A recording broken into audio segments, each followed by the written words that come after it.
Welcome to open talk with ముజెట్టి. రాజకీయం అసలు రాజకీయంలో వారసత్వంగా వచ్చే రాజకీయ నాయకుల్ని మనం ఎక్కువగా చూస్తూ ఉంటాం. కానీ స్వతహాగా ఎన్నికై స్వతహాగా తనకంటూ ఒక ఐడెంటిటీని క్రియేట్ చేసుకున్న సీఎం రేవంత్ రెడ్డి గారి గురించి ఈరోజు మనం మాట్లాడాలనుకుంటున్నాము. సో ఆయన గురించి మాట్లాడే ముందు మన కమాండర్ చీఫ్ ఎడిటర్ రామారావు గారు ఉన్నారు, వారితో మాట్లాడదాం. సార్ నమస్కారం. నమస్తే అమ్మా. సార్ 20 ఏళ్ళ ప్రస్థానం, రాజకీయ ప్రస్థానం సీఎం రేవంత్ రెడ్డిది. మిడ్జిల్ ఉమ్మడి మహబూబ్నగర్ జిల్లా మిడ్జిల్ ప్రాంతం నుంచి జెడ్పీటీసీగా పోటీ చేసి ఎన్నికయ్యారు. స్వతహాగా ఎలాంటి బ్యాక్గ్రౌండ్ లేకుండా. మనం ఈ మధ్య కాలంలో చూసుకుంటే రాజకీయ వారసత్వమే ఎక్కువగా కనిపిస్తూ ఉంటుంది. కానీ ఒక జెడ్పీటీసీగా ఎన్నికై ఇప్పుడు ఒక రాష్ట్రాన్ని ఏలే సీఎంగా ఆయన ఎన్నికయ్యారు. సో ఈ 20 ఇయర్స్ రాజకీయ ప్రస్థానం మీద మీ అనాలిసిస్ ఏంటి? పెద్ద ప్లస్ పాయింట్ ఏంటంటే 56 ఏళ్ళ రేవంత్ రెడ్డి ఈరోజు కూడా యూత్ ఐకన్ అవ్వడం. యా, ఇప్పటికి కూడా యువకుడు యూత్ ప్రతినిధిగానే మనం ట్రీట్ చేయడం. ఆయన వయసు 56 సంవత్సరాలు. కానీ అలా కనిపించారు. కనిపించకపోవడమే కదా, ఆయన హావభావాలు కావచ్చు, చూడడం అయితేనేమి, యాక్షన్ అయితేనేమి, మన కేసీఆర్ లాంటి వాళ్ళని వృద్ధుడని చెప్పడం అయితేనేమి. సో అంటే ఆయన youth icon, no doubt at all. లేదంటే మెస్సీతో స్టేడియంలో ఫుట్బాల్ ఎలా ఆడతాడు, అలాగే కేటీఆర్ని కబడ్డీ అలాగే ఆడతాడు అతన్ని రాజకీయంగా. సో స్టిల్ ఆయన యంగ్గానే మనం కనిపిస్తున్నాడు. అది ఆయన ప్లస్ పాయింట్ ఒక రకంగా చెప్పాలంటే. ఇకపోతే ఆయన రాజకీయ ప్రస్థానం ఒకసారి మీరు 20 ఏళ్ళ క్రితం ప్రారంభమే దగ్గర మనం చూశారు. ఆయన ఉమ్మడి మహబూబ్నగర్ జిల్లాలో స్టార్ట్ అయింది. ఆయన మొదటి ఎన్నిక ఎక్కడి నుంచి వచ్చింది? జడ్పీటీసీగా. అది కూడా స్వతంత్రంగా, అంటే ఏ రాజకీయ పార్టీకి సంబంధం లేదు. అక్కడి నుంచి ఆయన ఎమ్మెల్సీగా కూడా స్వతంత్ర అభ్యర్థిగానే గెలిచారు. అంతవరకు పార్టీతో సంబంధం లేదు. ఇప్పుడు మీరు ఒక మాట పదే పదే అంటే ఎమ్మెల్సీగా స్వతంత్రంగా గెలవడానికి ఎంత ప్లస్ పాయింట్ అన్నది ఇంకో చిన్న ఎగ్జాంపుల్ మీకు యాడ్ చేస్తాను ఇక్కడ. మన ప్రొఫెసర్ నాగేశ్వరరావు గారు పదే పదే చెప్తారు, నేను ఎమ్మెల్సీగా గెలిచాను స్వతంత్రంగానని. అంటే స్వాతంత్రంగా గెలవడానికి ప్రొఫెసర్ నాగేశ్వరరావు గారు లాంటి మేధావి, సిపిఐ సిపిఎం సపోర్టు, అనేక రాజకీయ పార్టీల సపోర్టు ఆయనకు ఉండడంతో గెలిచాడు ఆయన. మరి ఏ సపోర్టుతో ఆ రోజు రేవంత్ రెడ్డి గెలిచారు? సో అంటే అంత సపోర్ట్ ఆయనకి ఆ రోజు ఉంది. అలాంటి రేవంత్ రెడ్డి ఈరోజు ముఖ్యమంత్రి కాగలడానికి పూర్తి అర్హుడు కాబట్టి ముఖ్యమంత్రి అయ్యాడు ఆయన.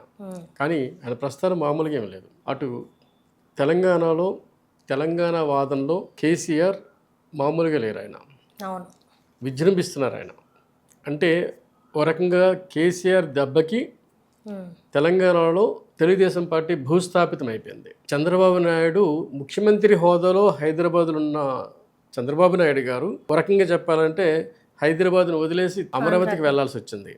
ఇదంతా కేసీఆర్ దెబ్బ. సరే, ఓటుకి నోటు కేసు అవ్వనివ్వండి, ఇంకోటి ఏదైనా మొత్తం మీద కానివ్వండి, కానీ నిలబడింది మాత్రం రేవంత్ రెడ్డి.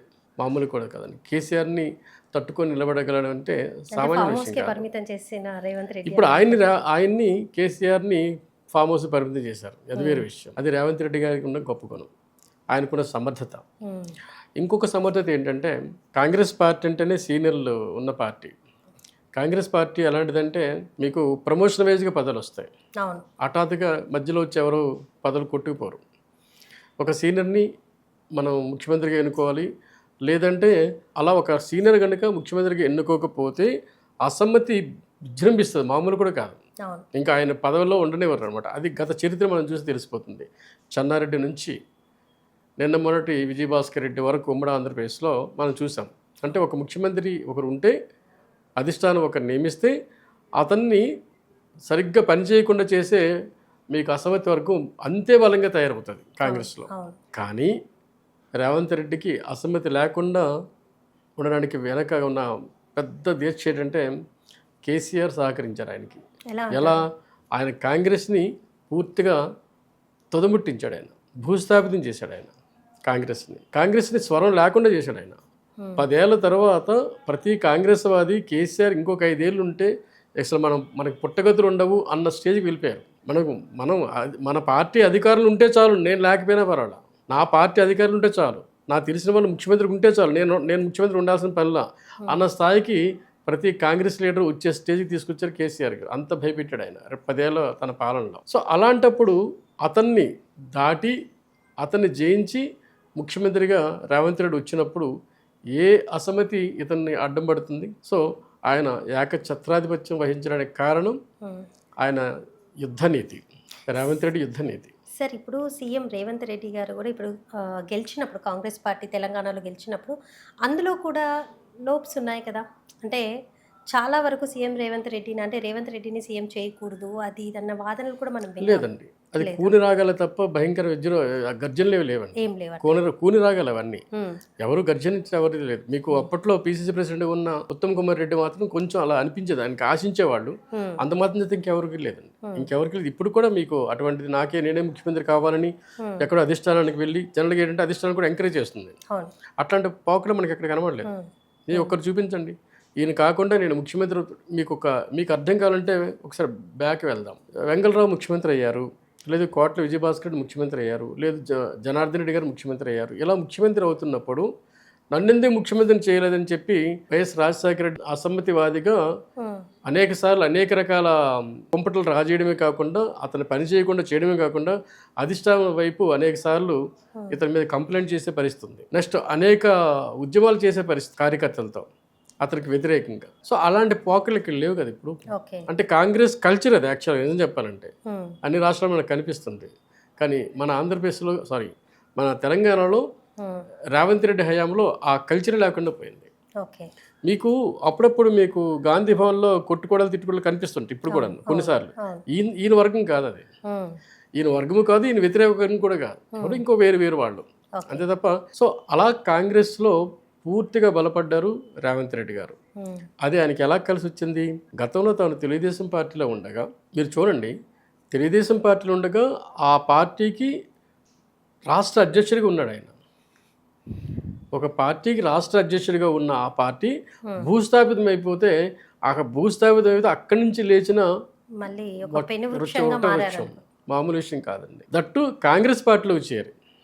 కాంగ్రెస్ పార్టీ ఏముందండి, అసలు ఏమీ లేని దాంట్లో చేరి మళ్ళీ తనకంటూ ఒక స్థాయిని ఏర్పాటు చేసుకుంది. అంతేకాకుండా పాదయాత్ర అతనికి ఉపయోగపడింది, ప్రజల్లో కలిసిపోవడం ఉపయోగపడింది. అంతేకాకుండా మరొక అదృష్టం ఏంటి, సెంట్రల్లో రాహుల్ గాంధీ కూడా యువకుడు అవ్వడం ఇతనికి అది కలిసి వచ్చింది. సో ఇవన్నీ రేవంత్ రెడ్డి రాజకీయ ప్రస్థానంలో ఈరోజు ముఖ్యమంత్రిగా నిలదొక్కుకోవడానికి కారణమైంది.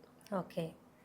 సో ఒక రకంగా చెప్పాలంటే ఈరోజు ఎవరన్నా సరే ముఖ్యమంత్రి కావాలనుకొని రాజకీయాల్లోకి రావాలనుకుంటే రేవంత్ రెడ్డి లాగా కష్టపడాలి. మీకు జడ్పీటీసీ అనేది ఎంత చిన్న పదవి అండి, ఎక్కడ జడ్పీటీసీ ఎక్కడ ముఖ్యమంత్రి కావాలి, ఎంత దీక్షతో పనిచేయాలి అంటే ఎన్ని త్యాగాలు చేయాలి, ఎంత సమయం వెచ్చించాలి, పార్టీ కోసం ఎంతగా కష్టపడాలి, ఇవన్నీ మనం ఆలోచించాలనుకున్నప్పుడు రేవంత్ రెడ్డి ఐకన్గా తీసుకుంటే ఎవరన్నా సరే. ఇప్పుడు మీరు కేటీఆర్ తీసుకోండి, కేటీఆర్ ఎవరండి, కేసీఆర్ కుమారుడు. లోకేష్ తీసుకోండి, లోకేష్ ఎవరండి, చంద్రబాబు నాయుడు కుమారుడు. ఈయనేమి అట్లాంటి నేపథ్యం లేదు కదా, లేదు కదా, అయినా ముఖ్యమంత్రి కాగలిగాడు ఆయన. ప్లస్ కృషి ఉంటే మనుషులు ముఖ్యమంత్రులు అవుతారు. కృషి ఉంటే మరి ఇదేంటి sir, July 4th Midjil tour అన్నట్టుగా ఒకటి వార్త వినపడుతుంది. అసలు నిజమే కదండి, ఏదో పెద్ద పండగ కదా ఆయన లైఫ్లో. 20 ఏళ్ళ రాజకీయ ప్రస్థానం చిన్నదైనా సరే, ఇప్పుడు అక్కడ నుంచే మొదలైంది. కేసీఆర్తోనో లేదా చంద్రబాబు నాయుడుతోనో పోల్చుకుంటే చిన్నదైనా సరే 20 ఏళ్ళ ప్రస్థానం చిన్నదేం కాదు. ప్లస్ ముఖ్యమంత్రి అయ్యారు. ఆయనకి ఏ ప్రజలైతే ఈరోజు పట్టం కట్టడానికి మొదటి విజేతలుగా నిల్చున్న ఆ ప్రజలకి అతను ఏదో థ్యాంక్స్ చెప్పాల్సిన అవసరం ఉంది కదా. అందుకే ఆయన రేపు 4వ తేదీన సభ పెట్టినట్టుంది. అది ఆ ప్రజలకి అవసరమే, ఎందుకంటే నిల్చోబెట్టింది వాళ్ళే కదండి. మీరు ఆలోచించాల్సింది ఏంటంటే కేసీఆర్ని తీసుకోండి, లేదు వైఎస్ రాజశేఖర్ని తీసుకోండి, లేదు చంద్రబాబుని తీసుకోండి. వాళ్ళు హైదరాబాద్లో ఎస్టాబ్లిష్ అయినా సరే, హైదరాబాద్లో నివాసం ఉన్నా సరే, మీరు ఎన్నికల్లో పోటీ చేయాలంటే వాళ్ళు మాతృదేశానికి వెళ్ళిపోతారు కదా, ఆ గట్టకి వెళ్ళిపోతారు కదండి. ఎందుకు? అక్కడ సాలిడ్ అని ఓటు ఉంటుంది, వాళ్ళ కుటుంబాలు ఉంటాయి, వాళ్ళ రాజకీయంగా గట్టి పట్టు ఉంటుంది, అవతల శక్తిని ఎవరు ఓడించినా సరే గెలిపించే నేర్పు అక్కడున్న వర్గాలకు ఉంటుందని తెలిసి అక్కడికి వెళ్ళి పోటీ చేస్తారు. ఈయన అదృష్టం ఏంటంటే అక్కడ బలపెట్టాలి కదండి, ఎప్పటికీ బలపడాలి, ఇంకొంచెం బలపడాలి. మీకు అక్కడ 2 సార్లు ఆయన ఓడించినారు. ఒకసారి మీరు టీఆర్ఎస్ గవర్నమెంట్ అతన్ని పనిగట్టుకుని ఓడించింది. అప్పుడు అక్కడ ఎమ్మెల్యేగా ఓడిన ఆయన ఎంపీ గెలిచాడు మల్కాజ్గిరిలో. అది చిన్న విషయం కాదండి, ఆయన ప్రాంతం కాదు, హైదరాబాద్, దట్టు మల్కాజ్గిరి గెలిచారు ఆయన. అది ఇలాంటి అనేక ఈక్వేషన్స్ని ఈక్వేషన్స్లో కూడా ఆయన గొప్పగానే కనిపిస్తాడు. అంటే ఎక్కడ తగ్గాలో ఎక్కడ ఇదిగా ఎదగాలో అన్నది బాగా తెలుసు అంటారు. ఆయన తగ్గే ప్రసక్తే లేదండి, ఎక్కడ తగ్గే ప్రసక్తే లేదు.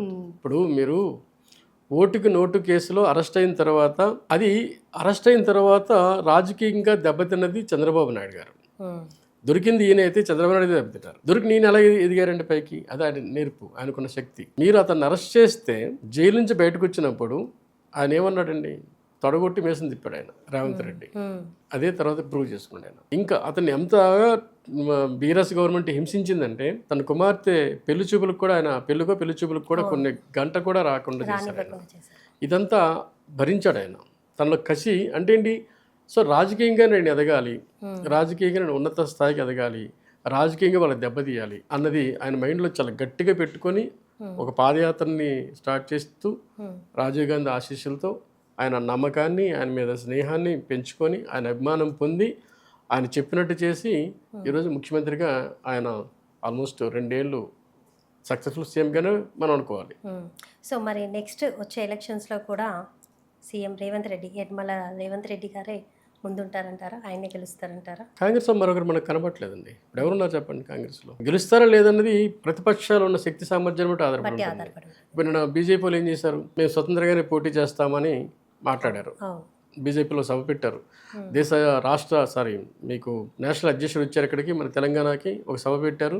మేము ఇక్కడ ఒంటరిగానే పోటీ చేస్తామని చెప్పారు. ఒంటరిగానే పోటీ చేస్తామని ఎందుకు చెప్పారంటే ఈ మధ్య తెలంగాణ వాదులు ఆంధ్రవాదుల మధ్య కాస్త ఘర్షణ స్టార్ట్ అయినప్పుడు పవన్ కళ్యాణ్ గారు ఇక్కడ పార్టీ ఆఫీస్ పెట్టిన తర్వాత బీజేపీ వీళ్ళిద్దరు కలుస్తారనేది ఒక వాదన వచ్చింది. సో దాన్ని అట్లాంటిది ఏమీ లేదు, మేము స్వతంత్రంగానే పోటీ చేస్తాము, స్వతంత్రంగా గెలుస్తామన్న ఇది ఆ సిగ్నల్స్ బయటికి సొసైటీకి నిన్న మనకి ఇచ్చారు. సో రేపొద్దున బీజేపీ కూడా స్ట్రాంగ్ అవుతుంది ఏమండి. అలాగే బీఆర్ఎస్ ఎలాగో ఉండనే ఉంది.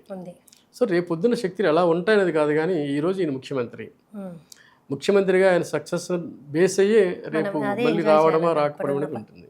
కానీ ఆయన ఈ తెలంగాణ చరిత్రలో 2వ ముఖ్యమంత్రి కదా. ఆ రికార్డు అయితే ఆయనకి ఎప్పటికీ ఆయన సొంతమే కదా. సో ఆ చరిత్ర ఆయనకు ఉంటుంది. అందుకు ఆయన అర్హుడు. 3వసారి గెలవడానికి కూడా అర్హుడు. కాకపోతే అతని మీద అవినీతి ఆరోపణలు ఏమైనా తర్వాత భవిష్యత్తులో ఏమైనా వస్తే చెప్పలేము. ఎందుకంటే ఆల్రెడీ ఫ్యూచర్ సిటీ స్టార్ట్ అయింది. ఫ్యూచర్ సిటీ స్టార్ట్ అవ్వడానికి కారణం ఏంటంటే ఇప్పుడు మన అదృష్టం ఏంటంటే హైదరాబాద్లో మీకున్న అదృష్టం నగరం ఎంత దూరమైనా వెళ్ళిపోతూనే ఉంటుందండి. హద్దు లేదు దీనికి. మనకి చంద్రబాబు నాయుడు గారు వచ్చి హైటెక్ సిటీ అని లేదు సైబరాబాద్ అని అట్లా తీసుకొచ్చారు. రాజశేఖర రెడ్డి ఉన్న ఔటర్ రింగ్ రోడ్ని దాన్ని ఆయన ఔటర్ రింగ్ రోడ్ వరకు తీసుకెళ్లారు సిటీని. ఈయన వచ్చి ఇంకా ఫ్యూచర్ సిటీ వైపు తీసుకెళ్తున్నారు. ఎట్లా మెట్రో సిటీ హైదరాబాద్ ఏదైతే ఉందో దానికి హద్దు లేకుండా వెళ్ళిపోతుందండి. ఎంత దూరమైన అభివృద్ధి అలా ఎక్స్టెన్షన్ అవుతున్న ప్రతిసారి ఎక్కడెక్కడి నుంచో సమాజం ఇక్కడ సెటిల్ అవడానికి వస్తున్నారు. సో ఇది అంతర్జాతీయ నగరం అయిపోయింది. దాంట్లో మీకు ప్రతి ఒక్కరు కూడాను తమ చేయి కలుపుతున్నారు. ఎవరు విధ్వంసం చేయట్లా దాన్ని. అటు వైఎస్ కానీ, చంద్రబాబు నాయుడు గారు కానీ, ఆ తర్వాత కేసీఆర్ కానీ, ఆ తర్వాత ఇంకొకరు కానీ, ఇప్పుడు రేవంత్ రెడ్డి కానీ ఎవరు దాన్ని 4 ఇటుకలు వేస్తే 5 ఇటుక 6 ఇటుక వేస్తున్నారు తప్ప 4 ఇటుకలు వేస్తే దాన్ని తన్నేయడమో తీసేయడమో లేదా పక్కన ఇంకో ఇటుకలు వేయడమో అలా చేయట్లా. అది తెలంగాణ ప్రజల అదృష్టం, హైదరాబాద్ ప్రజల అదృష్టం. రేపు ఫ్యూచర్ సిటీలో కూడా అట్లాంటి ఆరోపణలు ఏవి అవినీతి ఆరోపణలు లేకపోతే మళ్ళీ సీఎం అయ్యే అవకాశాలు ఉంటాయి. ఓకే, ఏదైతేనేమి సార్, మొత్తానికైతే సీఎం రేవంత్ రెడ్డి రాజకీయ జర్నీ అయితే ఒక గ్రేట్ లీడర్గానే మనం చెప్పుకోవచ్చు. కాకపోతే మీరు ఒకసారి ఆలోచించండి, ఆయన ఎంత మోమాటం లేని మనిషి అండి. ఇప్పుడు ఎవరు సాహసం చేస్తారండి? కిషన్ రెడ్డి లాంటి ప్రతిపక్ష నాయకుడిని తెలంగాణలో ఆయన అటుపక్క పక్షాన ఈయన ఇటుపక్షాన ఉంటారు. ఆయన తోడు తీసుకుని సెంట్రల్ మినిస్టర్లు చేరడం చిన్న విషయం కాదండి. అలాగే అవును నాకేంటి రాష్ట్ర అభివృద్ధి కోసం నేను ప్రధానమంత్రిని కలుస్తానని చెప్పడం చిన్న విషయం కాదండి. అది పక్క నుంచితే మీకు పక్క రాష్ట్రం మీకు తెలంగాణకి పక్క రాష్ట్రం మీకు కర్ణాటక ఉంది, ఇటుపక్క ఆంధ్రప్రదేశ్ ఉంది. కర్ణాటకలో ఉన్నది వాళ్ళ పార్టీ ప్రభుత్వమే, ఆంధ్రప్రదేశ్లో ఉన్నది ఆయన మాజీ గురువే. సో 2 పక్కల ఆయనకి అనుకూలమైన ప్రభుత్వాలు ఉన్న తర్వాత, 2 పక్కల కూడా ఆయన అనుకూలమైన ప్రభుత్వాలు ఉన్న తర్వాత దాన్ని తెలంగాణ అభివృద్ధికి ఉపయోగించుకుంటానన్న ఆయన ఆలోచన ఏదైతే ఉందో అది చాలండి, చిన్న విషయం కాదండి. అంటే ఇప్పుడు ఇందాక మీరు చూశారు, ఆంధ్రాలో ఒక చిన్న మాట వస్తేనే ఆంధ్ర భావజాలాన్ని తెలంగాణ భావజాలానికి పోటీ పెడుతూ మాట్లాడుకున్నాం. చిన్న వివాదాలు వస్తున్నాయి. అది ప్రొఫెసర్ నాగేశ్వరరావు విషయంలో కావచ్చు, లేదంటే ఇడుపు కాగితం లాంటిది కావచ్చు. ఇంత పెద్ద వివాదాన్ని చిన్న చిన్న వాటిలో కూడా పెద్ద వివాదం చేసి ఈ రోజుల్లోనే హైదరాబాద్ నడిబొడ్డున తెలంగాణలో భూస్థాపితమైపోతున్న తెలుగుదేశాన్ని, తెలంగాణలో భూస్థాపితమైపోయి ఇంకా లేవదు, ఇంకా జీవితకాలంలో ఆ పార్టీ అధికారంలో రావదని తెలిసిన ఆ పార్టీని, ఆ పార్టీ వ్యవస్థాపకుడిని హైదరాబాద్ నడిబొడ్డున విగ్రహాన్ని పెట్టడం అనేది చిన్న విషయం కాదు. అది ఈయన వల్ల చెల్లింది. ఎన్టీఆర్ విగ్రహం చిన్న విషయం కాదు కదా. అవును. దీనికి కూడా వెరవడు ఆయన. ఆ పట్టుదల, ఆ గట్స్ ఉన్న సీఎం రేవంత్ రెడ్డి గారు. ఆయన 20 ఏళ్ల ప్రస్థానానికి మనం అభినందిద్దాం. ఆయన భవిష్యత్తులో మళ్ళీ ముఖ్యమంత్రి కావడానికి ప్రజల అభిమానులు పొందేటట్టుగా ఆయన కూడా వ్యవహరిస్తారని మనం ఆలోచిద్దాం. Okay sir. ఎదురులేని మనిషి, తిరుగులేని మనిషి అని రేవంత్ రెడ్డి. చెప్పుకోవాలి రేవంత్ రెడ్డి గారు. Okay sir. ఎన్టీఆర్ కాదు, రేవంత్ రెడ్డి. రేవంత్ రెడ్డి గారు. Okay sir. Thank you.